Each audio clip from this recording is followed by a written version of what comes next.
মাননীয় প্রধান উপদেষ্টা তিনি আমাদের দল গণ অধিকার পরিষদকে ডেকেছিলেন। আজকে দুটি বৈঠক অনুষ্ঠিত হয়েছে। রাজনৈতিক দলগুলোর সাথে যে বৈঠক, সেটি নিয়ে আমি পরবর্তীতে কথা বলবো।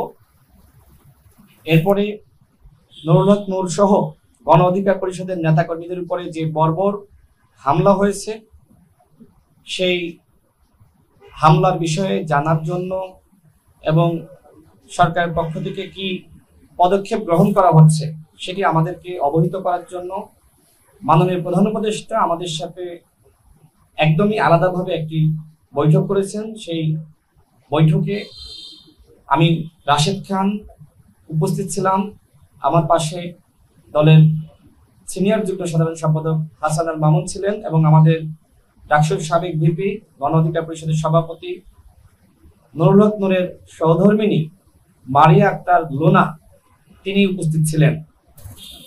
মাননীয় প্রধান উপদেষ্টা ছাড়াও আরো 3 জন উপদেষ্টা সেখানে উপস্থিত ছিলেন। উপদেষ্টা আসিফ নজরুল স্যার, আদিলুর রহমান শুভ্র এবং পরিবেশ উপদেষ্টা রেজওয়ানা আপা। সেখানে খোলামেলা আলোচনা হয়েছে।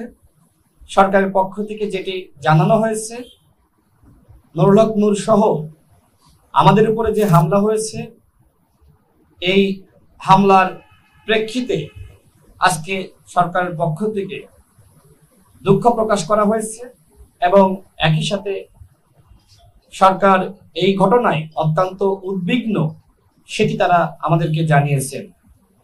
সরকার আরো যেটি আমাদেরকে জানিয়েছেন মাননীয় প্রধান উপদেষ্টা, যেহেতু নুরুল হক নূর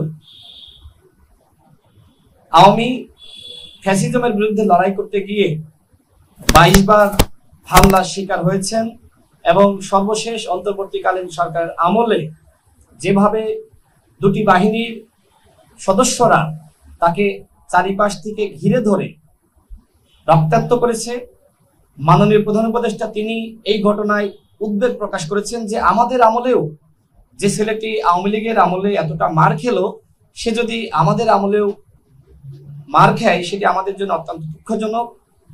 এই জন্য সরকারের পক্ষ থেকে যে তদন্ত কমিটি গঠনের কথা আমাদেরকে জানিয়েছিলেন, আজকে আইন উপদেষ্টা মাননীয় প্রধান উপদেষ্টার সামনে যেটি বলেছেন, আজকে রাতের মধ্যেই সেই বিচার বিভাগীয় তদন্ত কমিটি প্রকাশ করা হবে এবং যেহেতু নুরুল হক নূরের মগজের উপরে যে খুবই নরম হাড় থাকে সেটা ক্ষতিগ্রস্ত হয়েছে। আজকে সকালেও আমি ঢাকা মেডিকেলে গিয়েছি, সেখানে নুরুল হক নূরের সাথে কথা বলার চেষ্টা করেছি, যদিও তিনি কথা বলতে পারছেন না। আমি উপস্থিত থাকা অবস্থায় দেখেছি যে নুরুল হক নূরের নাক দিয়ে ব্লিডিং হচ্ছে। তিনি যখন কাশি দিচ্ছেন তখন কাশির সাথে রক্ত বের হচ্ছে এবং তিনি একদমই প্রায় কথা বলতে পারছেন না। খুব কষ্ট করে আমার সাথে কয়েকটি কথা তিনি বলেছেন। তিনি বলেছেন যে ভাই আমার খুব কষ্ট হচ্ছে। তো আমরা প্রধান উপদেষ্টাকে এই বিষয়গুলো জানিয়েছি এবং যে ঘটনাকে কেন্দ্র করে এই হামলা হয়েছে, যারা এই ঘটনার সাথে জড়িত, সেই বিষয়গুলো আমরা খোলামেলা প্রধান উপদেষ্টাকে জানিয়েছি। সামগ্রিক বিষয় শুনে তিনি আমাদেরকে জানিয়েছেন সরকারের পক্ষ থেকে সিদ্ধান্ত নেওয়া হয়েছে নুরুল হক নূরকে উন্নত চিকিৎসার জন্য বিদেশে নেওয়া হবে এবং এটি সরকারের চূড়ান্ত সিদ্ধান্ত, সেটি সরকার আমাদেরকে জানিয়েছেন। অর্থাৎ যারা হামলা করেছে তাদের বিরুদ্ধে সরকার ব্যবস্থা গ্রহণ করবে। নুরুল হক নূরকে উন্নত চিকিৎসার জন্য বিদেশে নিয়ে যাওয়া হবে এবং পরিবারের প্রতি তিনি সহমর্মিতা প্রকাশ করেছেন। তিনি আশ্বস্ত করেছেন আমাদের নুরুল হক নূরের সহধর্মিনীকে তিনি যেন একদমই টেনশন না করেন। নুরুল হক নূর এই সরকারেরই পার্ট, মানে এইভাবে বোঝানোর চেষ্টা করেছেন যে আপনারা তো সরকারের বাইরের কেউ না, এই রাজনৈতিক দলগুলোর সম্মতিতে এই সরকার গঠিত হয়েছে, সুতরাং নুরুল হক নূরের পাশে মাননীয় প্রধান উপদেষ্টা তার সর্বোচ্চ দিয়ে থাকবেন, সেটি আমাদেরকে প্রধান উপদেষ্টা জানিয়েছেন।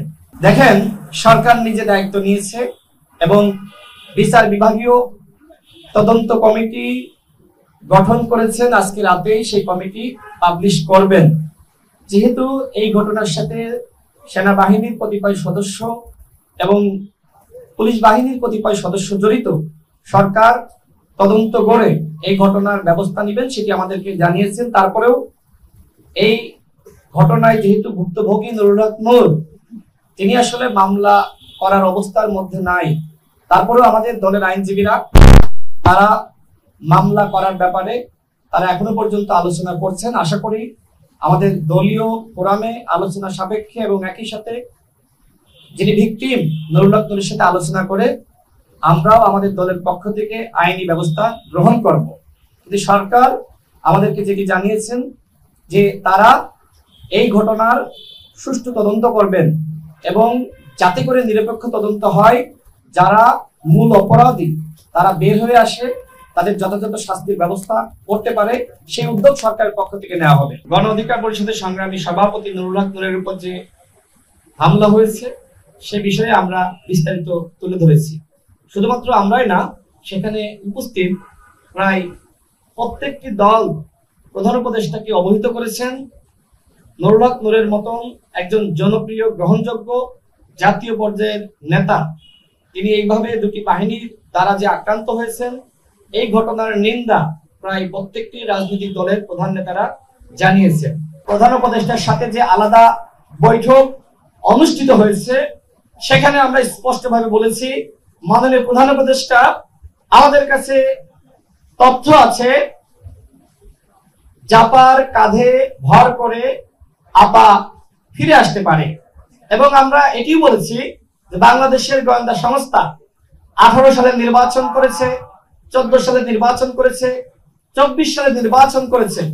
সুতরাং আমরা যতটুকু মনে করছি বাংলাদেশের গোয়েন্দা সংস্থা এবং আমাদের প্রতিবেশী রাষ্ট্রের গোয়েন্দা সংস্থা তারা এরকম একটি প্ল্যান করছে জাতীয় পার্টিকে আবারও বিরোধী দল বানানো। এটা আমরা প্রধান উপদেষ্টাকে জানিয়েছি।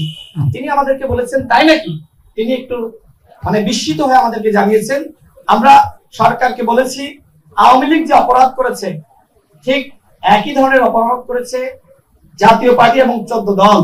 সুতরাং আওয়ামী লীগকে আপনারা যেভাবে নিষিদ্ধ করেছেন ঠিক একই প্রক্রিয়ায় জাতীয় পার্টি এবং 14 দলকে নিষিদ্ধ করতে হবে। আমরা প্রধান উপদেষ্টাকে স্মরণ করিয়ে দিয়েছি, আমাদের দল গণ অধিকার পরিষদের পক্ষ থেকে জাতীয় পার্টি এবং 14 দলকে নিষিদ্ধ করার জন্য তার বরাবর একটি স্মারকলিপি দিয়েছিলাম, এবং নির্বাচন কমিশনেও আমরা আরেকটি অভিযোগ দিয়েছিলাম যাতে করে জাতীয় পার্টি এবং 14 দলের নিবন্ধন স্থগিত করা হয়। আমরা আজকেও সরকারকে এই বিষয়ে স্পষ্ট বলেছি, আগামী নির্বাচনে আওয়ামী লীগ, জাতীয় পার্টি, 14 দল এবং ফ্যাসিবাদের যারা দশর ছিল তারা নির্বাচনে অংশ নিতে পারবে না। আওয়ামী লীগকে যেভাবে নিষিদ্ধ করা হয়েছে জাতীয় পার্টি এবং 14 দলকে একই প্রক্রিয়ায় সাংগঠনিক কার্যক্রম নিষিদ্ধ করতে হবে। আমাদের দল গণ অধিকার পরিষদের পক্ষ থেকে এই স্পষ্ট বার্তা সরকার প্রধানকে দেওয়া হয়েছে।